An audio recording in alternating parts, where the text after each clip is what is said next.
Halo semuanya, pada video sebelumnya kita sudah membahas mengenai sejarah berdirinya VOC. Tapi teman-teman semua di sini tahu nggak sih apa yang terjadi setelah VOC dibubarkan? Yuk kita simak video berikut ini. Setelah pembubaran VOC pada tahun 1799, Belanda secara resmi mengambil alih kendali langsung atas wilayah yang kini kita kenal sebagai Indonesia. Pembubaran VOC bukan hanya hasil dari kegagalan ekonomi perusahaan, tetapi juga akibat perubahan politik dan sosial yang terjadi di Eropa, terutama dampak dari Revolusi Prancis. Dengan berakhirnya masa kejayaannya, Belanda harus menciptakan sistem pemerintahan yang lebih terorganisir untuk memastikan pengelolaan yang efisien terhadap sumber daya alam yang melimpah di Indonesia. Pemerintahan langsung Belanda di Indonesia dibentuk dengan struktur yang lebih teratur dan formal. Dalam sistem ini, Belanda mengangkat seorang gubernur jenderal yang bertindak sebagai pemimpin tertinggi di Hindia Belanda. Di bawah kepemimpinannya, Belanda mengimplementasikan berbagai kebijakan yang bertujuan untuk meningkatkan produksi pertanian dan memperkuat kendali atas wilayah.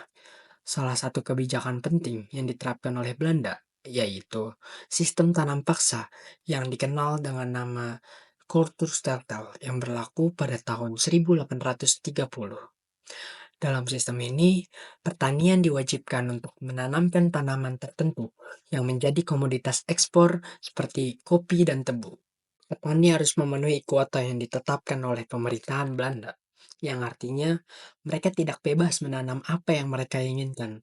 Selain itu, hasil panen yang mereka dapatkan harus diserahkan kepada pemerintah sehingga mereka tidak bisa menikmati hasil kerja keras mereka sendiri. Kebijakan ini menyebabkan penderitaan besar bagi banyak petani, karena mereka harus bekerja keras tanpa imbalan yang layak.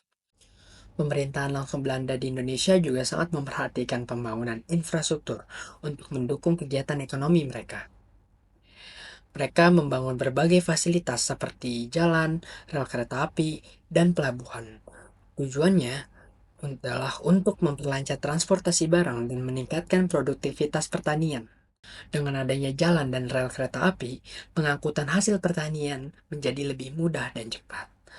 Barang-barang yang dihasilkan oleh petani juga bisa diangkat ke pasar dan pelabuhan dengan lebih efisien. Hal ini membantu peningkatan jumlah barang yang bisa dijual dan mempercepat proses perdagangan. Meskipun pembangunan infrastruktur ini membawa beberapa manfaat bagi masyarakat, seperti kemudahan dalam bertransportasi dan akses yang lebih baik ke pasar, tujuan sebagian besar tetap untuk kepentingan kolonial.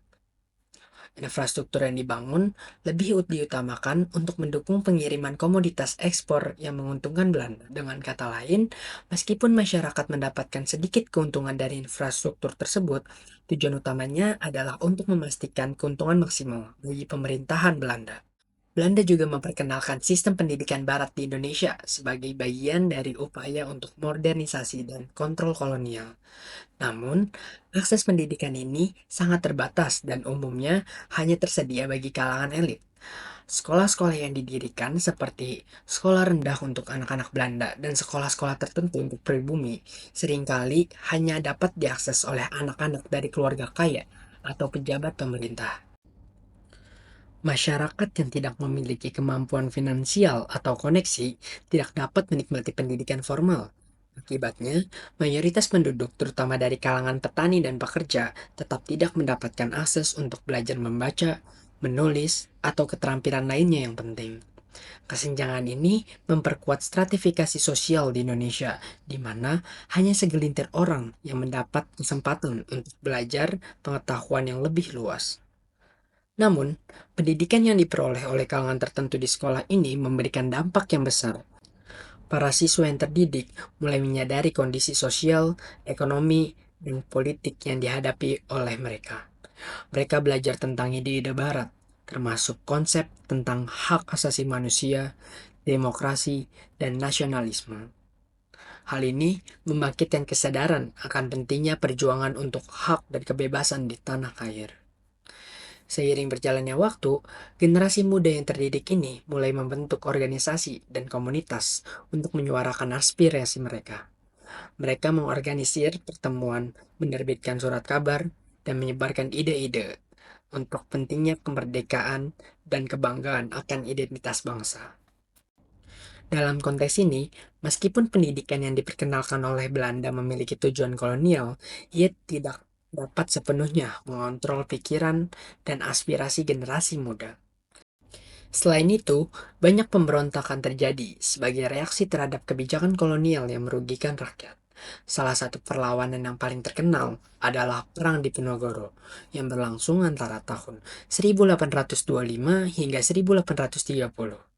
Pangeran Diponegoro, seorang bangsawan Jawa yang memiliki pengaruh besar, memimpin perjuangan ini dengan melawan kekuasaan Belanda. Perang Diponegoro muncul sebagai respon terhadap kebijakan yang dirasa menindas seperti sistem tanam paksa yang memberatkan petani dan mengambil alihan tanah secara sepihak oleh pemerintahan kolonial. Perang Diponegoro juga menggambarkan bagaimana rakyat, meskipun dalam keadaan tertindas, mampu bersatu untuk melawan penjajahan, yang kemudian menjadi inspirasi bagi generasi berikutnya dalam perjuangan untuk meraih kemerdekaan.